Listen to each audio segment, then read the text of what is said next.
Workshop 2. Workshop 2. Workshop 2. Workshop 2. Workshop 2. Workshop 2. Workshop 2.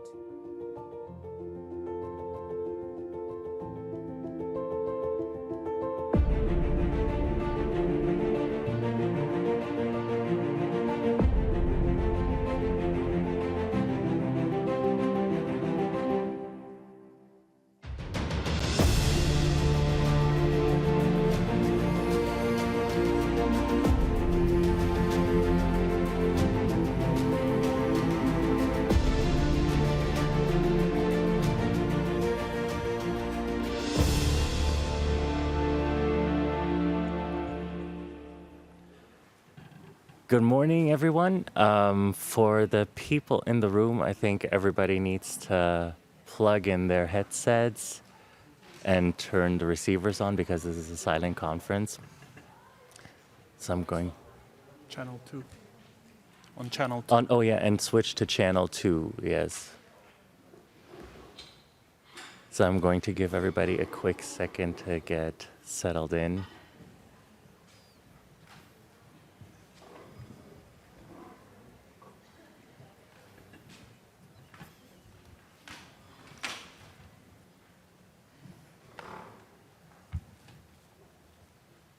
Okay, I hope everybody can hear me now. So again, welcome. I'm excited to join you to our panel, Truth Under Siege, Tools to Counter Digital Censorship. And really, we've taken a broad approach and expanded the terminology. What we're focusing on is really the issue of disinformation at large, since it has really evolved from viral hoaxes to, in fact, internet infrastructure. Right now, it's not just what we read or what we watch online. It's how the internet routes us there, what it decides to amplify, and who gets silenced along the way. And it's really the issue of a handful of big tech companies that now mediate the flow of nearly all information and their algorithms. Their algorithms and platforms really rule and decide what is visible at scale. It's their platform policies who can make the decision between what gets buried and what gets seen and how public opinion is shaped. And so that's the reality that we want to unpack today. My name is Pavel Zonev. I'm with the Tor Project, the organization that stewards Tor browser and the Tor network that helps people bypass censorship by maintaining their anonymity and privacy. And I'm joined by three incredible panelists that I will introduce in just a second. But just to continue setting the scene, we have a two-parter in our title. And so we've already talked about the threat, but really every speaker who is here today is to talk about how we're going to combat the threat. Because across borders and platforms, journalists and technologists are really developing new strategy and finding ways to keep information flowing. And so we'll hear from some of the folks today about how they safely do their work, advocate for change, and discuss ideas to help advance the policy landscape around shaping a different version of the internet. So for the next 40 minutes and change, we'll first set the scene. We'll look at the threat landscape. Then we'll explore how we can respond, what tools and interventions have worked. And when we're talking about tools, we're not just talking about technology, but also strategy and tactics. And then we really want to open it to you, everybody in the room, and also the virtual audience to join us in a discussion, ask questions, and maybe also share some of your experiences. Online, I have my colleague Raya, also from the Tor Project, who leads our training and outreach program, who will facilitate the participation for the online participants and collect questions. And then in the room, we will alternate between questions that have been submitted online and in person. But now I'm really going to pass it on to my speakers. So to my right, on the far right, we have Monica Ermert, who is a reporter covering tech, media, and digital policy. We have Ruslan Miachev, investigative reporter and editor of Turkmen News.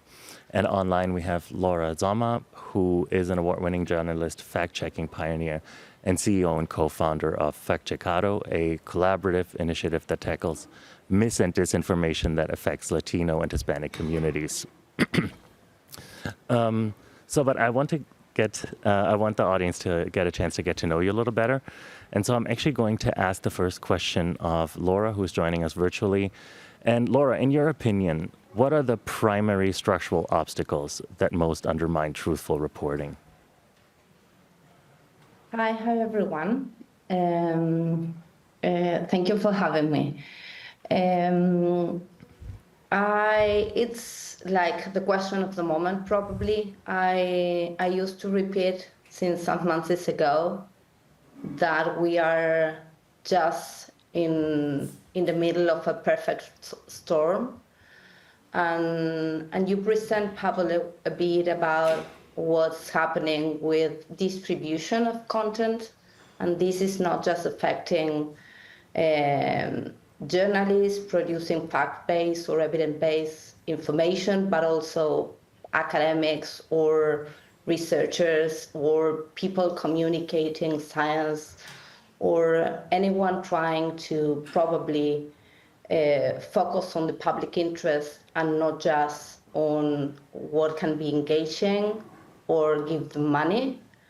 And then the biggest threats or problem that we have today is that the owners of the big techs, that are the ones having the control of the distribution of the content everywhere, decide, and I'm approaching this from the perspective of a Latino founder of a media that produces Spanish in the US.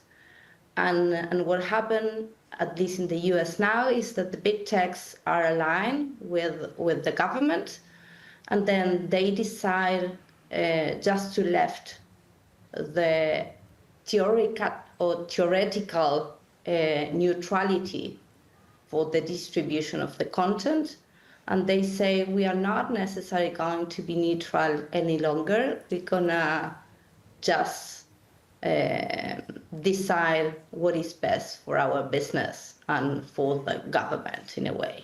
Right. And then, as we know, they just shut down not just the third-party fact-checking with fact-checkers in the US, but also some of the policies that allowed the minorities to have their voices heard, and other type of hate speech is much more fluid now with the new decision. And we'll dive deeper into this as part of our discussion. But now for Ruslan. So you work in exile. Maybe you can walk us a little bit through what a normal workday looks like for you and how you're dealing with platforms being either switched on or off. Thank you very much. Good morning, everybody.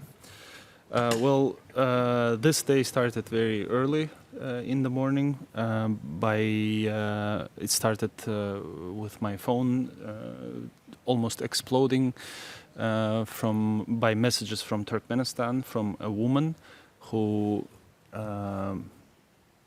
went to another region of Turkmenistan to visit her son in prison. He's an activist. His name is Murat Dushemov. On the 10th of June, he was supposed to be released after having served 4 years in prison for his activism.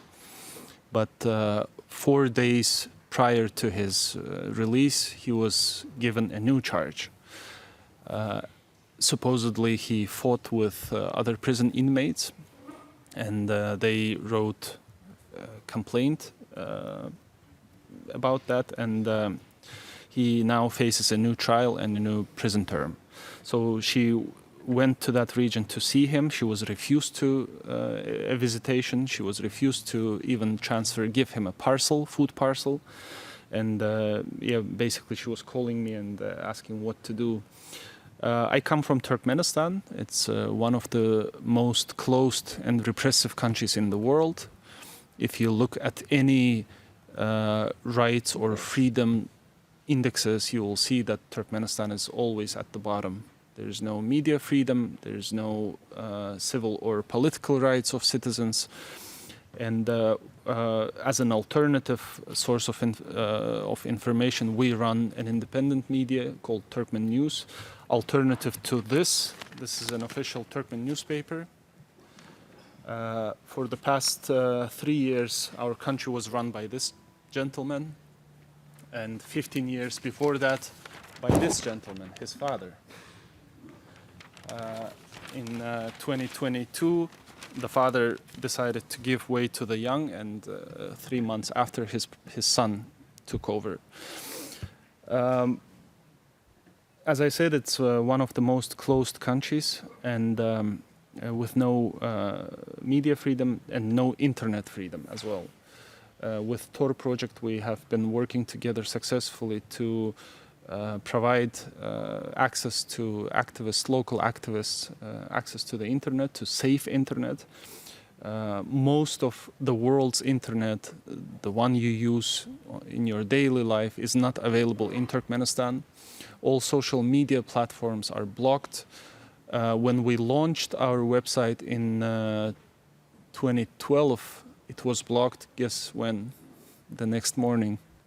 With no court order, with no legal basis whatsoever, we just learned that it was blocked. Even though there was nothing, against the law, the Constitution of Turkmenistan provides, freedom of opinion, freedom of the press, but this is all on paper. In practice, it doesn't work. We publish daily news, what's happening in the economy, in the society, in the healthcare system, in education, etc. Since 2022, we are part of Organized Crime and Corruption Reporting Project, OCCRP. And with them, we produce investigations on the nepotism and grand corruption. The 2 gentlemen that I showed you in the newspaper, there is always a reason why the country is so much closed. When the setting is closed, you can do a lot of nasty things, and hoping that you will get away with that. But with investigative reporting, we uncover these things, and we show the world how they see the state budget as their own pocket, spending millions, tens of millions of dollars for their own benefit. This is in a nutshell. Yeah, no, thank you. And we'll also be diving deeper a little bit more into what the reality of that looks like. And so, Monika, you've studied falsehoods and have an academic background.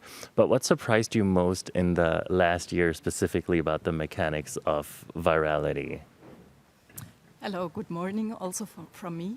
Normally I sit on the other side, so it's really a novum for me.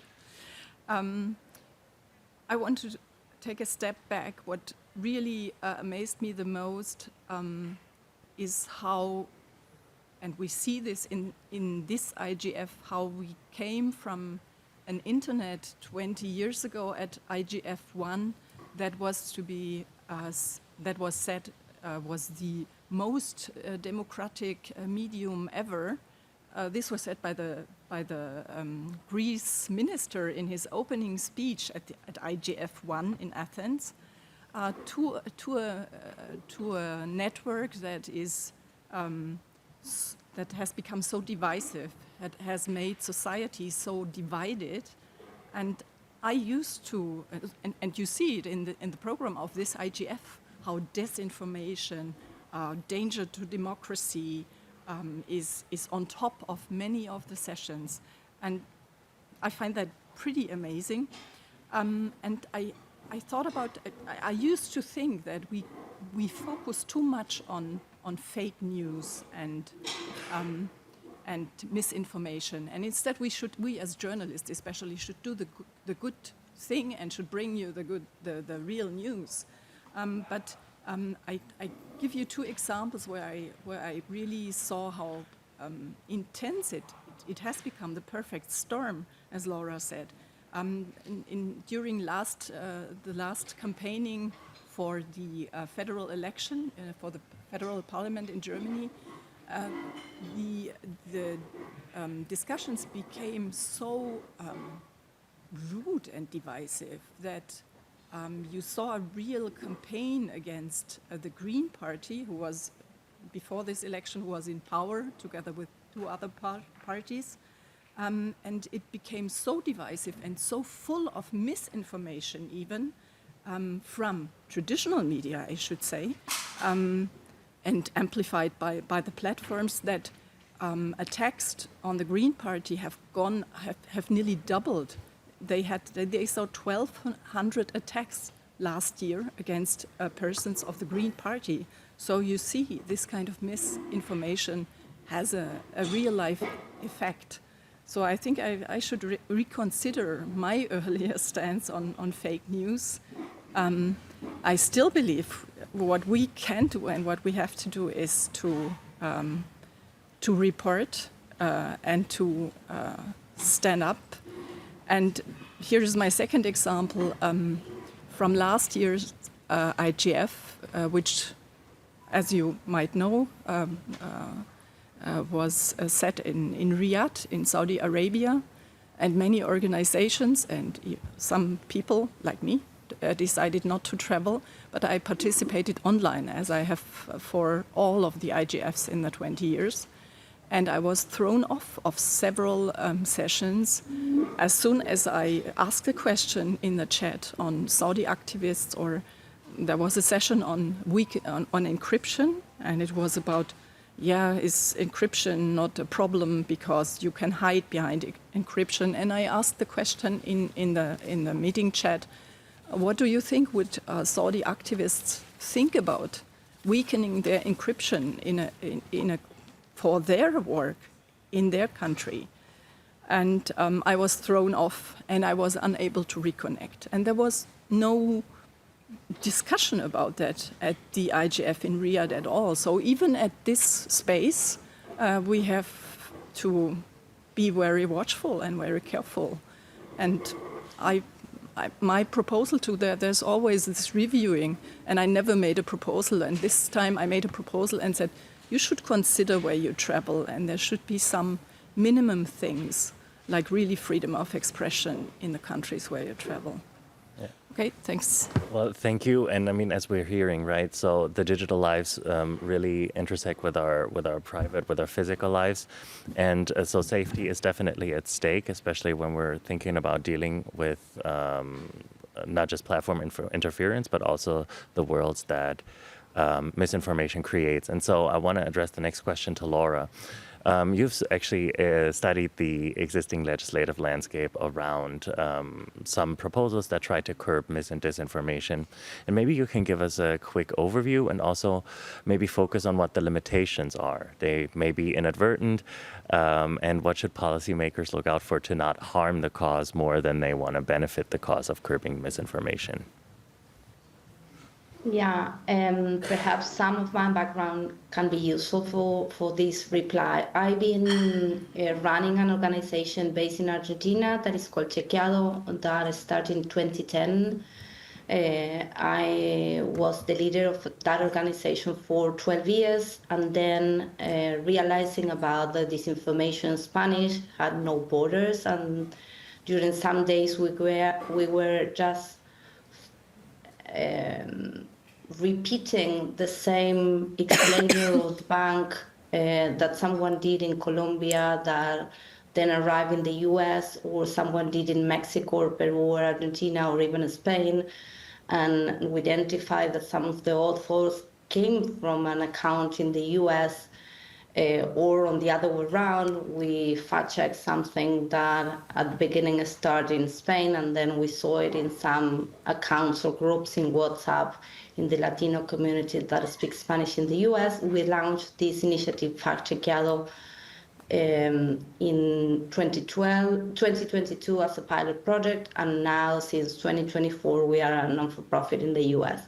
And I give you all this background because during the last decade I've been participating in different discussions related to how can we solve this problem with the legislation, or with not just policies or recommendation, but making mandatory for big techs, for example, to be more responsible with all this. And this probably sounds familiar related to all AI new big companies and the discussions that we have nowadays. And during all that discussions, my point always is the conversations related to legislations are in general led by people from the central countries or the north countries, where the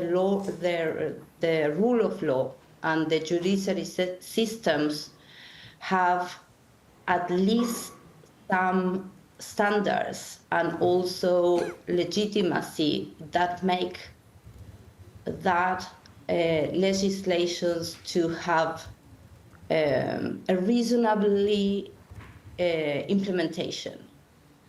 And then I'm not saying at all that we don't need a regulation, but the experience that we have from countries that are not necessarily the central ones is that some of the legislations that Congress passed has been just used against activists and people that are against the powerful part of the society, not necessarily being useful for guarantee the freedom of expression of everyone, especially the minority groups.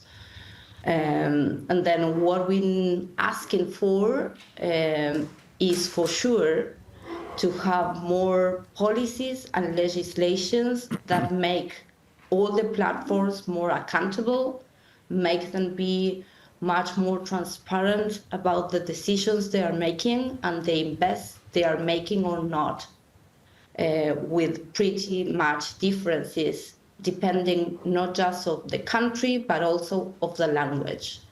And I think all these principles are also really necessary for the discussions that we start 3 or 2 years ago related to how are we going to deal with the AI without making technology just increase inequalities around the world. And thank you. And I think obviously the point of policies, more policies, and specific policies for platforms is a great step. And I'm always wondering about the enforcement. And this is actually where I want to go with you, Monica, because right now algorithms reward engagement over truthfulness. And so how can we actually deal with the existence of false facts in this environment? So is there maybe like a different design incentive that could hardwire into social platforms or other distribution platforms how we verify information and basically inform ultimately the policies that we're trying to push or enforce the policies that we're trying to push through? It's a really difficult question. That's why we're here. And I'm hesitant to put my belief into we will be able to regulate the platforms. I think what we need really, we cannot go perhaps without it, but it will never help us to the end. I think what we have to do is, as journalists, perhaps we have to create the diversity. The publishers need to help us to find the money to be able to publish. I wrote for many papers that have died a silent death in the last 20 years that are not there anymore. And they also need to consider the change of media use. And they need, for example, there have been great ideas in the past that have never been followed through, like people don't read papers or don't see one broadcaster anymore. They don't stick to this. They go to the whole of the internet. They go to the platforms. There they have this plentifulness.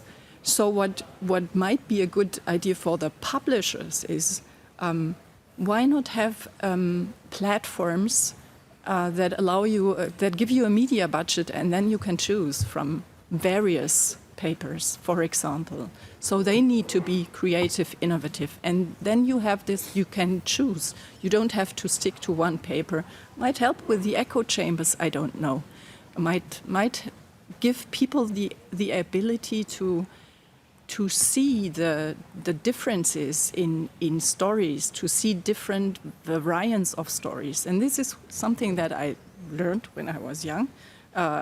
When I went to university, the comparison allows you to see the relativity of a story.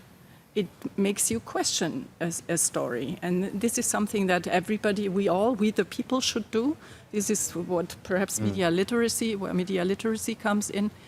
And if we don't have this plentiful spaces from the publishers anymore, then perhaps we, the journalists, must be more creative and must turn to self-publishing, and then we need the technologists to help us to make money. There are some little starts, like I myself know GNU Taler. They try to allow you to kind of earn little money for stories that people can easily pay and anonymously pay, but that is only starting. But things like that should be. And from the politicians, I also would hope that they don't just give in to we have to be on the platforms. We talked about that when we chatted beforehand.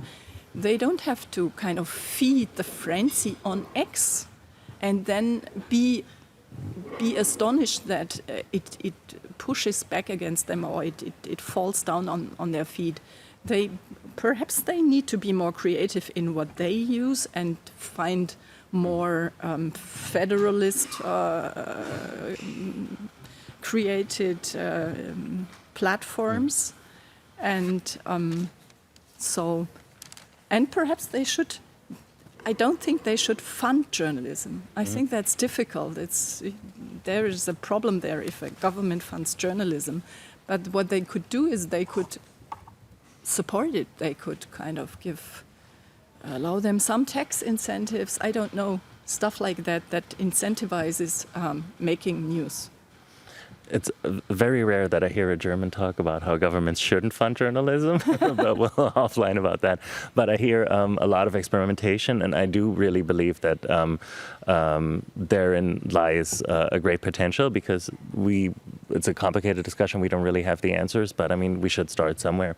And I know, Ruslan, you have obviously started somewhere, and you've already talked a little bit about the challenges that you were up against, but how have you recently been successful in getting your news and your reporting out? And specifically, I hear that you also have a use case where big tech or the big tech platforms helped you in some way. Maybe you can use Turkmen News a little bit as a case study to describe how such an alternative model could look like. Well, before all conventional social media made it to Turkmenistan, we started as a spam project. We copied and pasted articles about Turkmenistan into a Word file, and using a blind carbon copy, we would send it to people inside the country.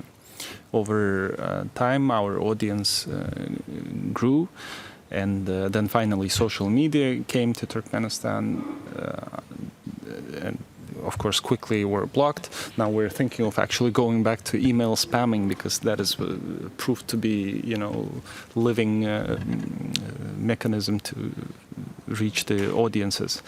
What we do today is, despite the fact that all social media platforms, messengers and things like TikTok, YouTube are blocked in a permanent block in Turkmenistan, we nevertheless distribute our news on all those platforms, and people use VPNs to bypass government filters. All of the conventional VPN applications that be that NordVPN, Malvat, you name it, they don't work in Turkmenistan, because the Turkmen regime, instead of blocking one particular service, They block entire subnets of IP addresses, making even peaceful websites not available in Turkmenistan. It gets sometimes and funny and at the same time so outrageous when you simply cannot check the weather for tomorrow because the servers, the IP address where that weather site is based is simply blocked in the country. But the more you squeeze, somewhere it will pop out eventually. And I don't know how, but people do find ways to get online. And, actually corruption is a good thing. When a country is corrupt, it means that if there is some limitation to something, there will always be someone who will give you an alternative way if you pay him. And that's what happens in Turkmenistan. We have an agency that is responsible for internet monitoring and internet censorship. It's called Cybersecurity Agency. Well, you can consider it a national security agency, basically, because they're a branch of Turkmenistan's Ministry of National Security. And these folks are corrupt. They, with their right hand, they block websites and block internet, and with their left hand, they give out VPNs or include your IP address into the so-called white list. And you can surf the internet, you can visit, the website of Taliban if it exists. You can go on Pornhub, you can do whatever you want. So the idea behind national security is then with corruption is gone. But as long as it stays like that, I think we'll have our audience in Turkmenistan. But of course, in 2025, things shouldn't be like that. Simply. And so, the issue of at least, having access to information that, obviously is the main cornerstone of what we're discussing.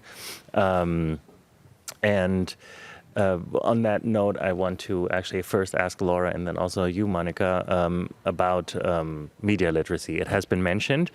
And so obviously with access to information and ideally like a variety of information, how can we use media literacy effectively as an intervention? How can we make it scalable across languages and cultures? Do we need a region-specific approach? I think the quick answer is yes, and we need much more, and we need investment, and we need innovation, and we need collaborative initiatives, and we need not necessarily to invent the rule each time, but to be more efficient in the way that we replicate and we innovate based on examples or experience that have been working in some countries or a small experience. Given our specific initiative, when I was leading Tequiado, we created the education program in 2016. And that was at that time the first media literacy initiative, at least in the fact-checking movement around the world. And we experiment with different ways of creating content. But what gave us more successful or impact was the initiatives that had been co-created in a way. And then one of that was an experiment that we did in schools with young people creating their own Instagram account as a kind of media or new media for them, for younger generations. Another initiative that I think resonates is one that we launched last year that is called Fact Challenge. That is a entry media literacy course that people can have in their WhatsApp number in their WhatsApp account, and it's an invitation for them to test themselves how their critical thinking abilities are working or not in a classroom, not necessary in the like perfect scenario to make us be critical, but in the real space where people are dealing with this information. And then if I have a tip to recommend any of the journalists or content creators that are in the room or listen to us is always think in a way that don't necessarily present yourself at the one, knowing what people need, but much more based on if you don't have the money or the funds to make the user experience testing, ask the audience that you are trying to serve, or the community that you are trying to serve, to better identify what can be a good media literacy way to help them to learn. Don't necessarily repeat the same guides or the same activities that a lot of people have been running without necessary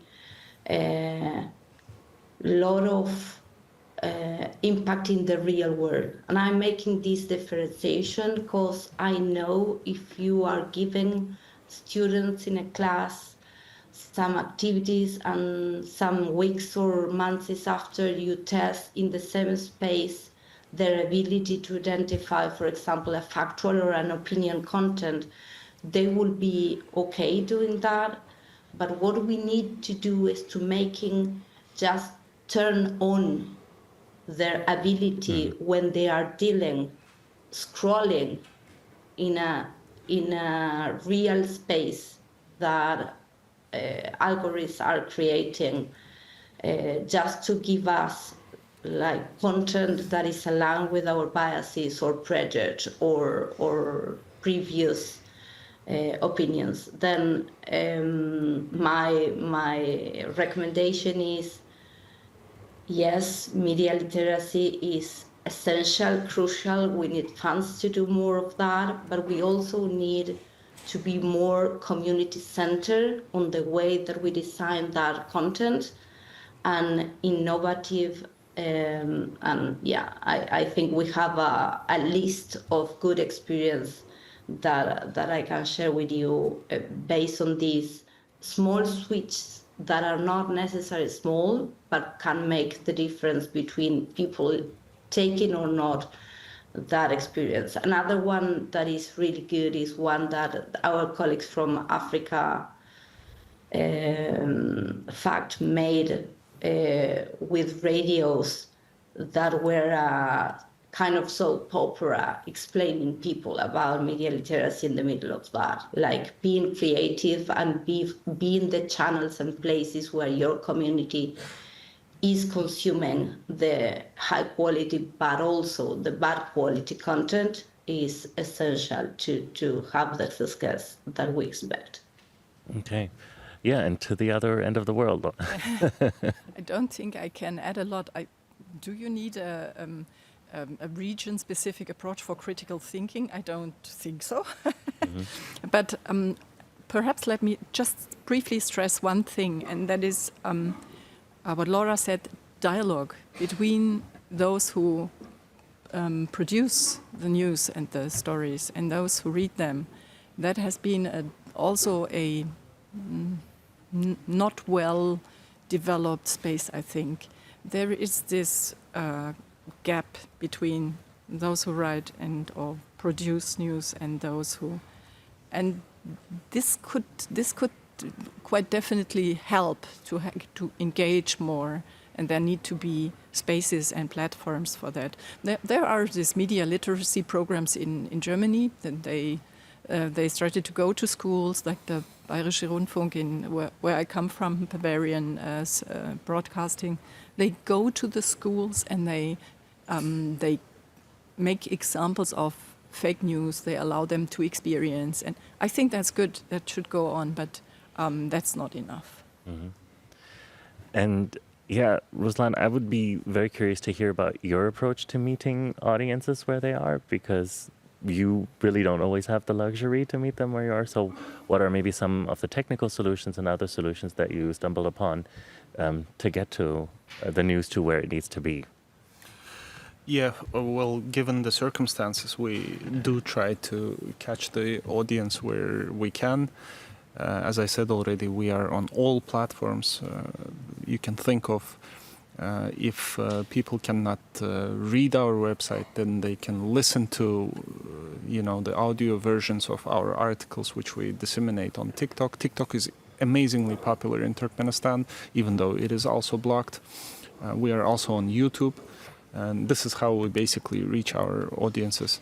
And of course, it's always risky. You don't know the capabilities and capacities of the authorities that regulate access to internet in Turkmenistan, and those white lists and the VPNs provided by different vendors. You don't know what they can read, if they can trace you. But I mean, we don't have choice. Yeah, I mean. And so that obviously also complicates the idea of having audiences connect in a way with the ones who create the news. We are getting close to time, and we want to open up the discussion a little bit for the audience. I have seen that the chat was very active, so if there are any questions in the chat, maybe we can read it, or we can get organized. I'm just going to give it a second. Otherwise, we have a person here in the audience who's very eager to participate. So maybe we'll start here, and then we'll give the online. No, don't worry. Go ahead with the chat if you want. But, no, I'm currently not seeing anything. So let's get started in the room. I just had a consideration. Vittorio Bertola from Open Exchange. I just had a consideration from the reader point of view, from a European reader. Mm-hmm. So it's very hard to actually find investigative journalism today on media. And there's little of it. Even what used to be the serious newspapers in Italy, it's the Corriere. Nowadays, 80% is just viral stuff on TV shows and whatever. But even when we adapt. Yeah. But even when there is some good story written in the old school way, balanced the reporting on maybe something new, and if you look at the comments are really in social media don't look interested in having a good story. So mostly they are people from a different side, or maybe if the story is criticizing one side, people from that side will show up and say, no, it's fake, it's not true. In some cases, if you look on very, very heated issues like Gaza or whatever, there are the two opposite sides, both claiming that the story is biased. Even under the BBC, there's just the one side claiming that it's biased in favor of the other side, and the other side claiming it's biased in favor of the other side. But there's no really interest in appreciating whether the story is biased, is not biased. So the question is there an audience for proper journalism still? And if there is, I mean, how can we nurture it? How can we preserve it and make it grow? Is there a role for education, maybe? Because if there is no demand, it's useless just to get money from the government. If there is no demand, there will never be space for good journalism. If you lose, I'm getting agitated. If you lose good journalism, if you lose a path to the truth, whatever that might be, but to a well-balanced description of what happened or what is happening and what is menacing you in some way or another, I mean, you are lost. And that is something that's in fact happening when you have these divisions in societies, and nowhere can they come to a compromise of senses. So we need it urgently. If we don't have it, we are lost. Because do you believe that the platforms will give you that? No, you will have more division and more the echo chambers. So I don't know how you preserve it. That's $1 million question. But I still hope we have an audience for that. Yeah, Laura, did you want to add something? Yeah, I agree, like giving some hope it's not that people don't need or don't like the facts, is that we need to, and again, I'm repeating the finance aspect of high quality journalists. We need more investment, because what happened when I started being journalist more than 20 years ago, it is high quality journalists at that time had good reporting, well written. Now we are just starting. And part of the problem is that some of the most relevant investigative journalists continue investing on that and not necessarily partnering with the ones that can help them to reach the people. People need, and I can promise you, they need in some places more information than ever. And they're gonna consume it if we are present in the channels and with the formats that they prefer to consume that content. But the problem is that we used to have that gap. We are not necessarily there, but the back actors has been investing on research and how they can be engaging for the last decade. Okay, well, thank you so much. We do have an online question, and I think my colleague Raya is going to read it out if she's online. Yes, can you hear me? Yes, we can hear you.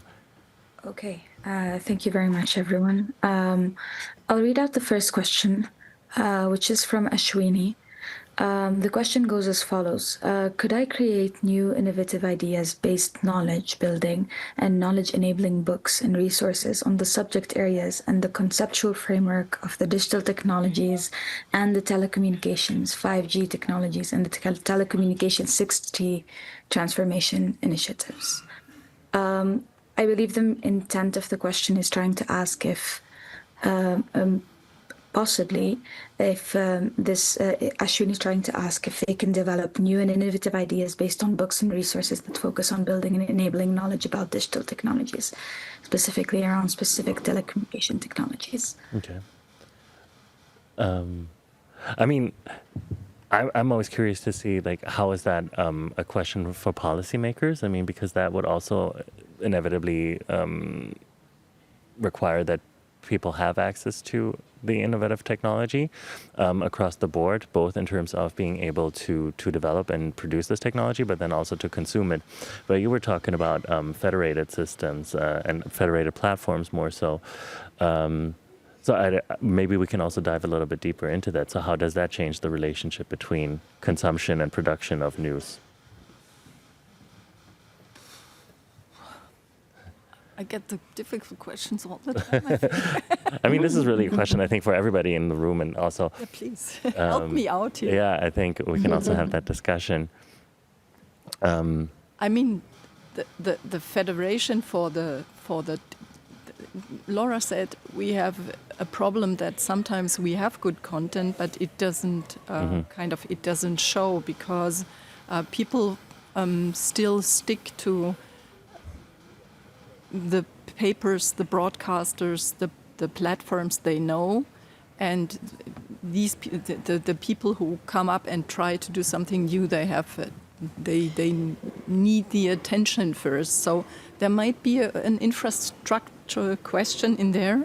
So could, in a kind of a federated platform for news, that I said that there has been an attempt to do that in Slovenia, I think, many years ago, but it didn't fly somehow. Could that include like free stuff from freelancers, stuff from new portals, and thereby kind of allow people for small money to experience and then to dive deeper into that? And we have a question in the room, and I'm going to give it. But the one thing that I always want to say about that aspect is, when you're innovating, also think about the business models that we've discussed that don't work. Think about incentive designs. we're seeing that the free model or the free as in services are $0 to use, but then capitalize on people's behavioral data. That one isn't working. So with any tech innovation, also keep in mind the social contract that we want this technology to enable. That would be the thing that I would contribute to the discussion. But yes, sir. Yeah, Juri Bokovoi from Finnish Young Greens. We noticed quite a large change in the media landscape in the recent years, where majority of people under 30 don't really use like traditional media outside of seeing some article heads, and then mostly get their news from TikTok or Instagram Reels or whatever. 30 to 50-year-olds mostly just read the article, like The headline. names, headlines online, and the elderly are either disconnected because, in Finland, most of the like network-related stuff, ISPs, they're all tied to your bank account, which isn't owned by many elderly people, and they suffer from the digitalization of newspapers because they don't get the paper ones anymore. And it hasn't really seemed like proper investigative journalism or like important journalism, let's say, has really transitioned to the short form content or social media sphere, as well as the tabloids and the often not very transparently funded online creators, which might push a lot of this disinformation. The only real, like, globally investigative journalism paper, I guess, that I've seen actually transition to this space well was the Washington Post. Have you noticed any, like, actual move by investigative journalism to acquire that new tool set and pander to that new audience, or are they still focused mostly on just traditional media? I can go. Sure. Yeah, go ahead, Laura. I think all of them are like trying to do it in different ways. It's not just the Washington Post. There are a lot of examples in Latin America of stories that are really viral, and they are in deep investigative journalism about strong and important topics, but presented with humor, with cartoons, with like different ways to do that. But that implied time and resources and people that know how to do that.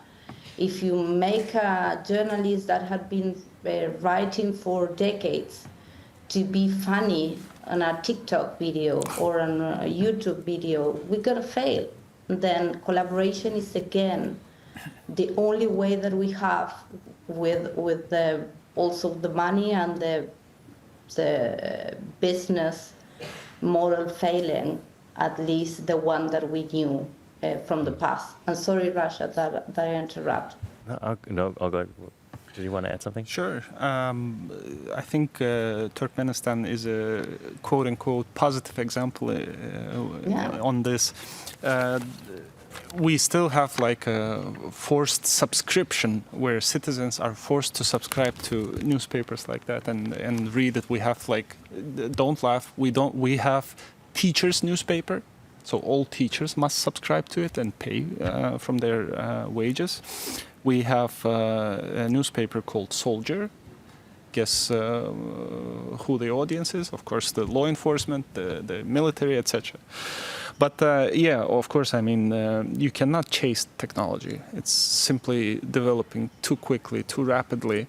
And bigger organizations, I can even maybe speak on behalf of OCCRP, it's a more traditional medium. And yes, maybe the audience will be decreasing because nowadays anybody can pull up a phone and become a newsmaker or a news retransmitter, and you will question, well, whether it was fake news, whether it was a truthful news. But I think sticking to the highest standards of journalism, being ethical, being honest with yourself, first of all, will always play the good role. You will be trusted if you stick to the highest standards. Just very briefly, I should tell perhaps that I have worked for newspapers that print, but most of the stuff that I've written from the beginning was published on the internet. And the Heise Publishing Company, which is one of my main buyer of my stories, they started an online ticker in, I think it was in the 90s, some end of the 90s, and it was free for people. It's very focused on IT news stuff, and it was highly successful. They did experiment with shortening stories to adapt to the new media use, new consumer wishes, and then they expanded them again because they thought it's not what we want to get out. So they have shifted back and forth in between, but that was always online news, and it's subsidized by their print publication and by ads. We have 2 more online questions, so I'm going to pass the mic to Raya before we get back to the in-person. Yes, can you hear me all right? Yes. Great. So we have one question from Andrew. Laura makes an excellent point about the difference in the maturity of judicial and other institutions in different countries, civil protections, etc., and legitimacy of leadership. Perhaps we could differentiate any recommendations accordingly? I'll read out the second question if you'd like to. Sure, yeah. Okay, so the next question is from Theodore, and this is specific about Tor. So how does Tor, Snowflake, or Orbot software and knowledge get distributed to communities in places with heavy internet censorship? Additionally, one thing is censorship and another is total internet blackouts. Are there any outreach work about creating distributed out-of-bands network for local communities in areas with heavy censorship? I'll defer this question possibly to Ruslan, because I know that we worked closely on issues similar to distribute bridges. And we are hitting a little bit the end of our session. So Laura, maybe you can tackle the first question briefly, and then Ruslan the second. Yeah, I think on the first question is yes, like that is the way, but I think that's just possible theoretically, but I can see how in reality we can do that, like have global standards perhaps that can be differentiated by country, but I don't have any like hope to have countries where they have authoritarian regimes to be open to implement these laws. I think we are on that on a road without a clear way to go. I don't have a good answer to that. Like I agree that in paper that can be the solution, but if I were someone that need to implement it, I don't know how we can start. And I mean, it's only the first day of the conference, and so I think just having these conversations might bring us closer to the answers. And maybe Ruslan, you can talk a little bit about the circumventing internet blackouts with Tor. Yeah.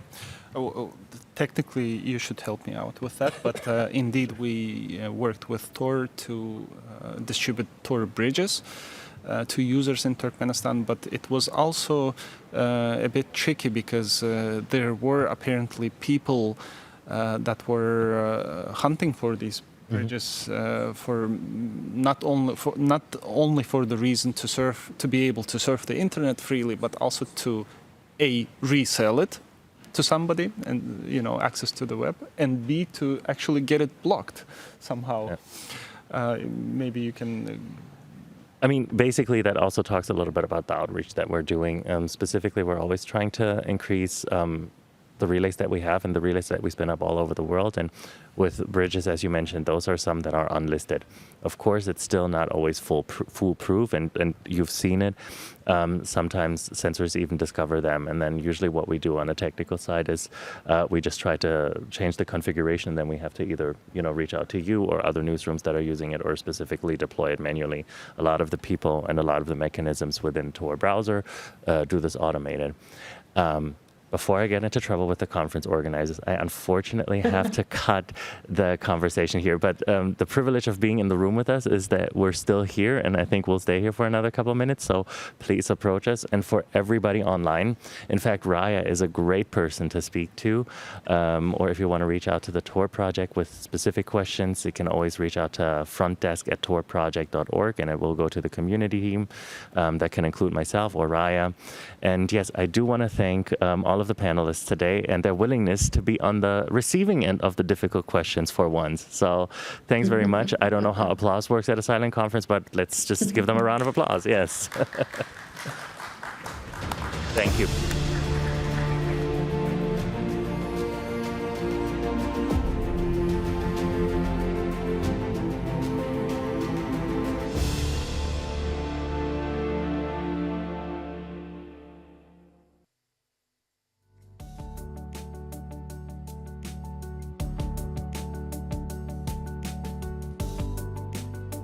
Workshop 2. Workshop 2. Workshop 2. Workshop 2. Workshop 2. Workshop 2. Workshop 2. Workshop 2. Workshop 2. Workshop 2. Workshop 2. Workshop 2. Workshop 2. Workshop 2. Workshop 2. Workshop 2. Workshop 2. Workshop 2. Workshop 2.